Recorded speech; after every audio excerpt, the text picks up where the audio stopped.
Or, spirituellement, ça constitue des actifs. Ils investissent même dans les business d'autres personnes, pas forcément en prenant des parts de ces business, mais en achetant leurs produits, en achetant leurs services, parce que tout ce que tu émets comme énergie, le fait de dépenser ton argent, c'est une émission d'énergie. Le fait de soutenir cette personne par la pensée, tiens, je vais dépenser chez elle pour l'encourager ou pour que son business continue parce qu'elle a un bon service, elle a un bon produit. Bref, tout ça est générateur d'énergie et ça entre dans la case des actifs. Il y a un alignement.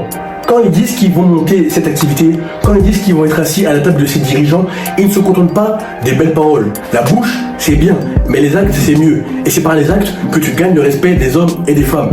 Donc, quand je parle d'alignement, qu'est-ce qu'ils vont faire?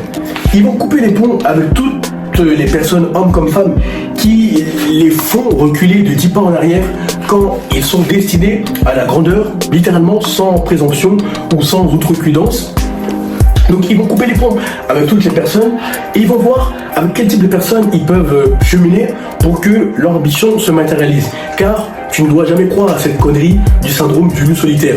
En effet, ce qui fait les hommes est les relations. Or, pour avoir un maximum de bonnes relations, pas les relations tout court, mais de bonnes relations, il faut que tu sois un apporteur de valeur et il faut que tu sois aligné entre tes pensées, tes émotions, tes actions. Il faut impérativement que tu brises la peur, le doute, l'aigreur. Parce que ça, c'est générateur d'énergie, certes, mais d'énergie négative qui va dans la case passive de ta banque métaphysique.